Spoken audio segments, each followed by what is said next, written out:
were you the guy that came up with the idea of wearing space helmets so you could block your face? Because I think that's. Do you really think that I would come up with the idea to wear a space helmet myself?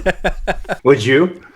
Well, I mean, I feel like if I could go to concerts where I wouldn't have to worry about COVID, I wear a space helmet everywhere I go. But that would mean that, okay, I'm going to give Dustin the credit, but that would mean that he would be like massive Nostradamus talent. Like to know that wouldn't surprise me at all. Like in 2013 that we're supposed to protect ourselves from. You sure he wasn't analyzing like the CDC records and like going like, you know what, something's coming. You know, there was a time when Dustin was first giving me the information about this project, and I'm sure he was researching CDC stuff, but I'm sure his internet browser was also like hitting on like CIA and FBI stuff.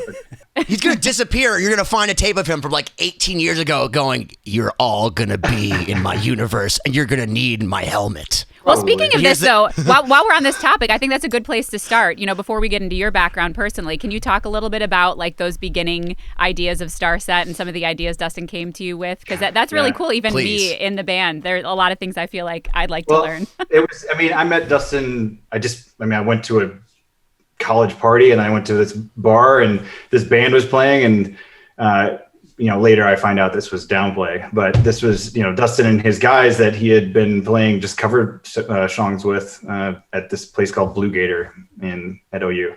And I bought the bassist a beer, and I guess I subsequently bought Dustin a beer.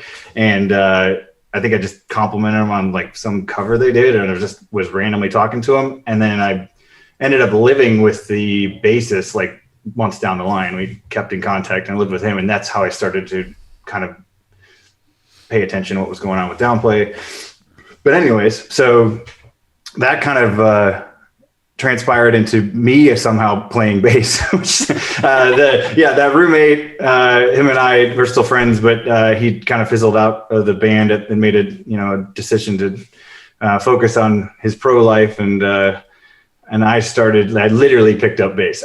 I had played bass and I'd played music, but I had not done it like that. This was just like, hey, there's a void, a gap. I'm going to go ahead and do that.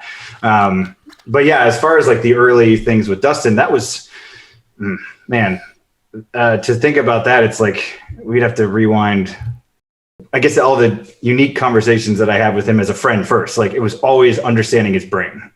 I never really, I'm like, this guy is just like, so unique. I could never understand what was going on in his head, which made me want to hang out with him more. He has just a very unique sense of humor, and I think it was probably one of the reasons why I stayed friends with him the most. But then music was a huge part of it, and I had not done music in years. I mean, I was a military contractor. I did it for 12 years before this, and before that, I was in college, and then I was kind of doing that in between college, and I'd had music as a background as a kid. I mean, everything on that side of things, I started that very young, but I kind of had like a whole gap of time. So I kind of thank Dustin to getting me back into music, honestly.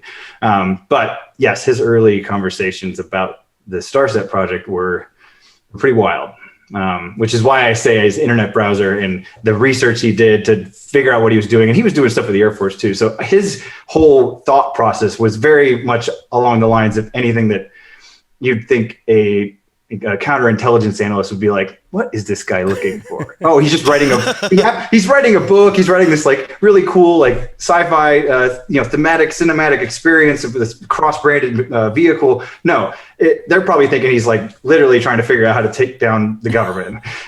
So, wait, was he the guy that declassified MK Ultra? Those 100,000 pages? I feel like that's him. He's like, you know what? Let's just talk about aliens. He's like, tell us what Nixon hid. And he figured it out because he's Dustin. What's really fascinating about that, I was listening to a podcast driving today about not just those files, but just basically the concept of why a lot of this still hasn't come out. And I still believe it's just total chaos. I think no one wants that chaos right now.